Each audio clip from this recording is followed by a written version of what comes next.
Mark Carney has betrayed Donald Trump. Not only is he undermining him in the Ukraine-Russia peace talks negotiations, he's now breaking his own immigration targets to make Canada look like the economy's strong, all while trying to negotiate with the United States, the same thing as cooking your books while you're trying to sell the company. Not only that, the Canadian government, we just found out, is blocking 35% of Canadian industry from any level of American competition. So Canada has not been a good trading partner. If you're Canadian, American, it doesn't matter. That 35% number should make you mad. And it's resulted in Donald Trump using a national security legislation potentially to add more tariffs to Canadian industries, which are already struggling. Surprise, surprise, Canada. If you're a bad trading partner, Trump's going to make it harder for you. And America just announced they continue to stack wins. Not only are tariffs working, they're using it to benefit Americans on the back end. And finally, a couple pieces of good news. The Conservatives might be getting serious about Operation Curry Bomb, with Canada bringing in all the foreign entrepreneurs. I'm a little bit hesitant, but we have to get into that. And at the end of the video, I do have a feel-good story that I wanted to shout out. There's a lot to talk about today, so let's get into it. But Putin can be stopped. Prime Minister Mark Carney was the guest of honor at Ukraine's Independence Day with a message of reassurance for Ukrainians. When that peace comes, and it will come, that day will come, Canada will be there. The Prime Minister offered new details about the $2 billion promised to Ukraine at the G7, money for ammunition, armored vehicles, and drones, including made-in-Canada drones, some equipment arriving next month. Canada will pay for a $680 million NATO-requested package of American military equipment, and there's $31 million in humanitarian aid. So while Trump is trying to get a peace deal done, while he is talking between both leaders, Ukraine and Russia are still going at each other right now. No peace deal has happened. We want a peace deal. But Canada is going there saying, oh, don't worry, Ukraine. We're going to keep giving you money. We're going to keep supporting you. Humanitarian aid, everything, as long as you keep up the good fight. And at a press conference after the speech, he was his most specific yet about Canadian commitments for security guarantees in a ceasefire. We are working through with our allies in Coalition of the Willing and with Ukraine the modalities of those security guarantees on the land, in the air, and the sea, and I would not exclude the presence of troops. He would not exclude the presence of troops. So not only is Mark Carney trying to destroy Canada as a country, he's now saying he would be willing to sacrifice Canadian lives to defend Ukraine. Does that sound like language that is going to make the Ukraine want more of a peace deal, or is it going to embolden their actions? We're seeing hundreds of thousands of white people die for no reason. I want this war done as soon as possible. The last thing that I want is Canadian troops being sent over there, their lives also being put at risk, all because of what? There's no reason for Canada to be involved at this level. Mark, you didn't even get invited to the summit. No European leaders are there with you in Ukraine on Ukraine Independence Day. Nobody supports you. You are a nerd. You are a loser. You are making Canada a global pariah. This is the wrong choice. And that should encourage Zelensky, but at the same time, that should encourage Zelensky. Yeah, exactly. Not discourage the United States, but also sends a strong message to Russia that they can't do what they're doing. The two leaders signed an agreement, and Zelensky said he was grateful to Canada and Carney, especially for drones, which he said are the #1 priority, helping to save lives on the battlefield. Our European allies, Canada, are coming together, recognizing that they're going to have to do much, much more to support Ukraine in order to achieve that elusive ceasefire and hopefully an eventual peace deal. In his speech, yeah, we're going to have to do much, much more. We're going to keep sending them weapons. We'll send them troops. You know, we'll just make things way more aggressive, and then that way it'll lead to peace. This is why we're ending up with announcements from Trump like this, because Canada is showing they can't be trusted for another reason, which we're going to get into shortly as well. But if you're going to undermine Trump's work while he's in negotiations, we get this. Trump says imports of wood products may pose national security threat to the U.S., raising fears in BC. Section 232 investigation could mean more tariffs for softwood sector already dealing with a 35% duty rate. I've said it before, we are already seeing tons of lumber companies leave Canada and head down to the United States for better opportunity. Part of that is also government legislation in Canada. US President Donald Trump launched a Section 232 investigation into whether importing timber, lumber, and derivative products could pose a national security threat to the US. The prospect of further tariffs on BC's softwood lumber industry in particular, which is already dealing with 35% duty imposed by the US, could mean even more mill closures, job losses, experts say. Here's why this is so bad. Because Canada only has a few industries where we actually produce anything. Forestry, agriculture, a lot of these are the only ones. And now, because the trust between countries is eroding, the lumber industry, which again is one of our few productive industries, is going to get hurt. This is more and more Canadian job losses, all because of poor Liberal leadership, and it is devolving at a rapid rate between the trust of the two countries, where we get announcements and updates like this. And I called it out. I said mass immigration, the crime problem, poor Liberal leadership, all of these things are going to create a security issue at the border between the US and Canada, and this did not have to happen, but we just got this update today.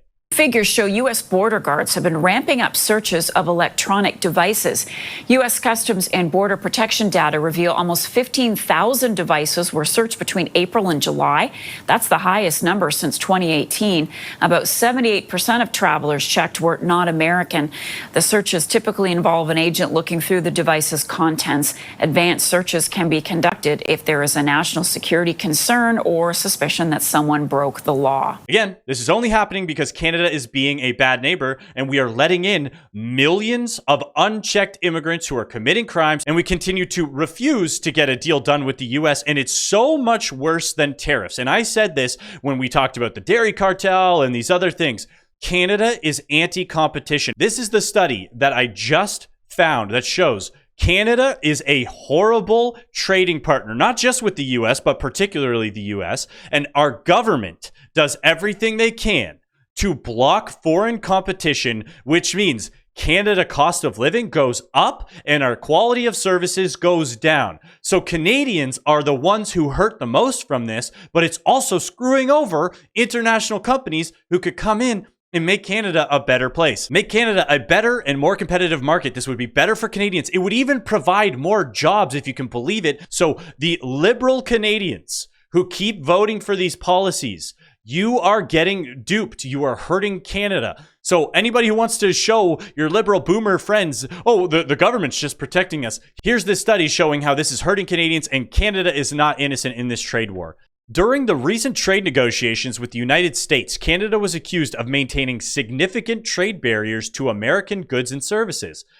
This accusation was novel to many Canadians. Exactly. Most Canadians don't know this is happening. While the dairy and poultry sectors were the most heavily targeted as a result of Canada's supply management scheme, there is a truth to the idea that Canada has significant barriers to competition in many sectors of the economy. Large portions of the Canadian economy are shielded from competition to one degree or another. Some of these protections come in the form of state-owned monopolies, such as energy, alcohol retail. In many provinces, there are also several pieces of legislation, provincial and federal, that restrict the ability of foreign firms to enter the Canadian market. So believe it or not, Donald Trump is making life better for Canadians by calling out bad government practices in Canada, showing how big of hypocrites Canada are. In summary, the high-bound estimate of all restrictions exceeds a third, 35% of the economy. This is a sizable share of the Canadian economy that is protected from competition to some degree. In fact,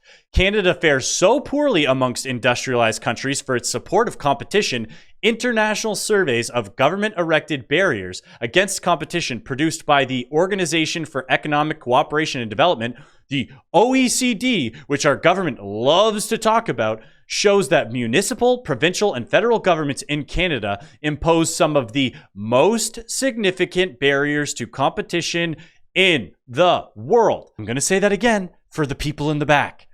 Municipal, provincial, and federal governments in Canada impose some of the most significant barriers to competition in the world. Get that through your frickin' head. Our government is hurting Canada more than anyone else. Stop blaming Donald Trump. Stop blaming Americans. We have domestic problems, and we have this announcement here on what they're planning on doing with this, because they are going to double down on this. They're stacking wins over in the US. So far, it's not hurting them. It's only helping, and by a lot. Have you liked the video yet? We're trying to get these videos in front of more people. We are trying to grow the channel. If you like what we talk about here, feel free to subscribe. Love to have you on board. All the new subscribers, thank you. I see you guys. I see your comments. Love to have you on board. It's awesome. Let's get back to it. Welcome back. Treasury Secretary Scott Bessent says that the Trump administration is using tariff revenue to pay down national debt, dismissing the idea of a rebate check disbursement within the next few months. The secretary telling me recently that he's expecting that tariff revenue to exceed $300 billion this year alone. The national debt currently stands at $37.25 trillion. Joining me now is the president for a committee for a responsible federal budget, Maya McGuinness. So 300 billion's wild. And when it comes to US national debt is insane. It continues to get worse. Absolutely. However, they are the world's reserve currency, which means more USD has to exist pretty much than anything else. So they do bear the burden of that. So you got to cut them a little bit of slack. They're always going to have way more debt. Maya, good to see you. Thank you so much for being here. And you've been so great in terms of itemizing the budget and telling our viewers what the main issues are. What is your expectation in terms of tariff revenue? And what is your reaction to the fact that we're talking about real money now? I mean, you know, Bessent is talking about up to $1 trillion in revenue from these tariffs over the next couple of years to go toward cutting debt.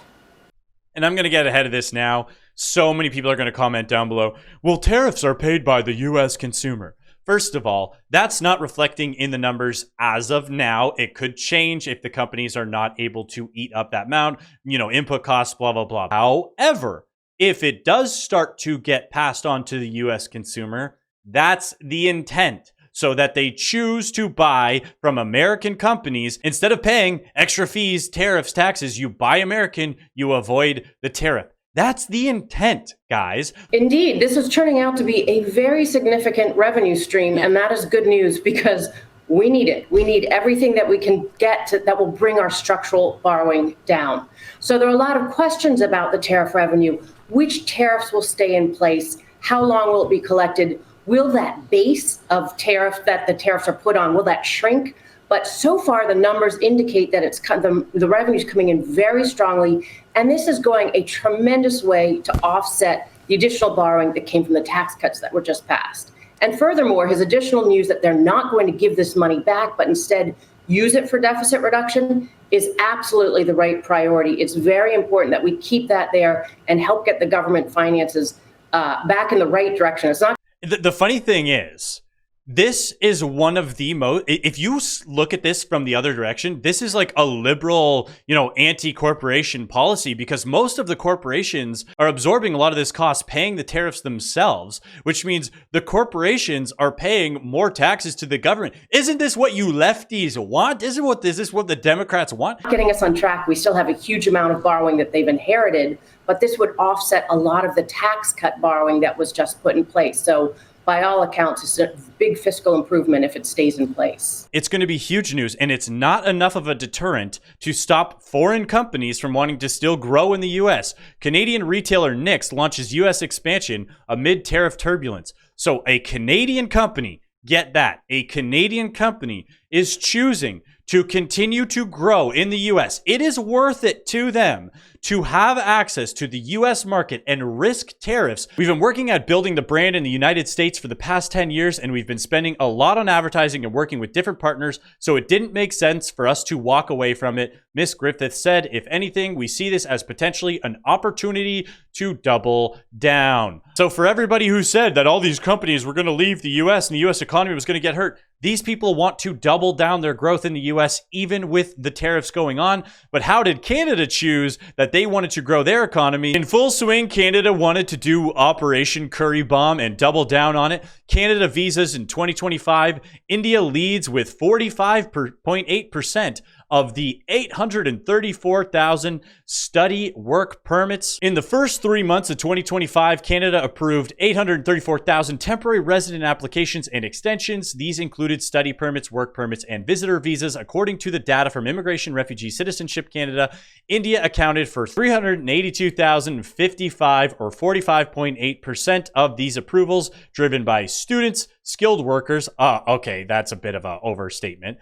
Opportunities in Canada, tech and healthcare sectors. India remains the leading source country for temporary residents, said the IRCC. If you want to put that in terms of America, that's almost 4 million Indians getting flooded into the US in the first few months of the year. Yeah, I think Americans would have a problem with that, but this is Operation Curry Bomb that the Canadian government is using to try and fix and protect all of their problems. This is the only lifeblood that Canada has. Basically, Canada is using performance-enhancing drugs to try and keep its economy alive, and it's finally getting called out that this is being done through abuse, fraudulent schemes, scams, and we have new LMIA, which is the equivalent of the H-1B information, updated. In Q2 of 2025 alone, 2,860 open work permits were issued to vulnerable workers, people who entered Canada on LMIA but later reported employer abuse. To put it in perspective, in the entire year of 2024, 5,140 of the vulnerable permits were issued. By the end of June 2025, we've already hit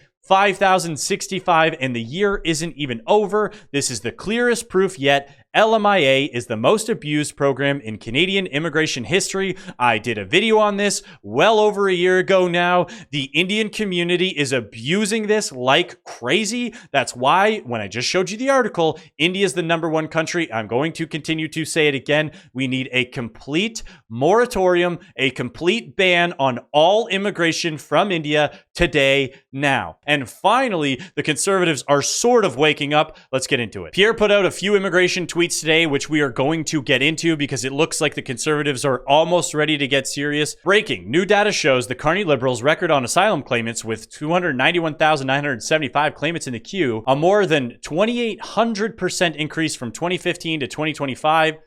Since Carney took office, the numbers continue to climb. This is how the Liberal government gets money into Canada's economy and keeps industry alive. 291,975. Each one of those people is essentially worth 150,000, 200,000 in government spending per year. Once you factor in the administrative costs, how much money goes to them directly, and that's all money that gets injected into Canada's economy. This is fake. This is manipulation. It's a way for Canada to pretend that we still have an economy. Here's why I'm skeptical of Pierre's stance on immigration. This is why I'm skeptical of Pierre's stance and his recent change on immigration.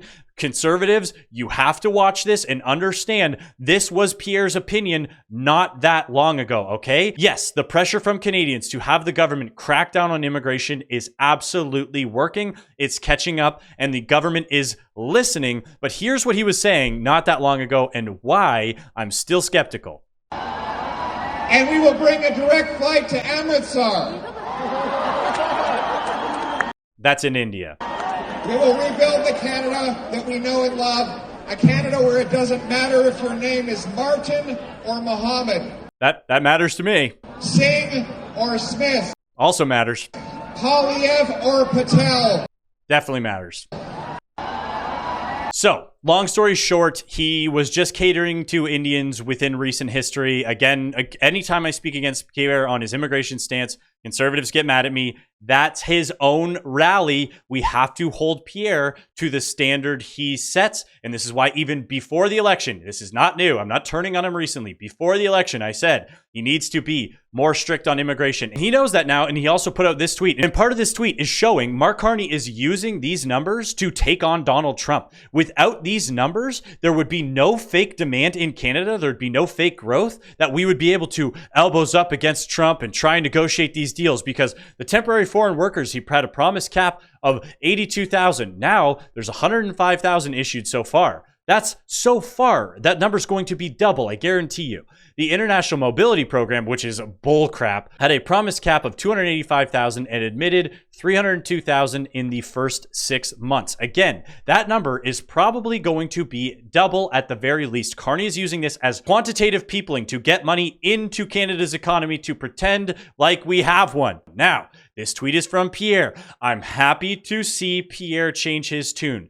Now, I'm going to keep saying we need deportations, remigrations, whatever you want. But I also think something that needs to be said is all immigration needs an immediate stop put to it right now before we figure out the deportations, the remigrations, all of the things that we have to focus on in Canada. We need to shut the tap off or this is going to continue and the asylum claims will get worse. And we've encouraged that. The Liberals are encouraging that. These are hundreds of thousands, millions of new people coming to Canada that will have to get kicked out. How about we stop them at the door now? It's way harder to kick them out than it is to just block them in the first place. And we need to start saying, hey, our members of parliament, you guys, you need to stop immigration now, not when you get in. But hey, we got a piece of feel-good news. I wanted to feature this. Pro-life celebrity Tim Tebow threw a red carpet event to humanize people with special needs, including children with Down syndrome. These people are valuable and worthy of life. I want Tim Tebow to get the shout out that he deserves. This was awesome to see.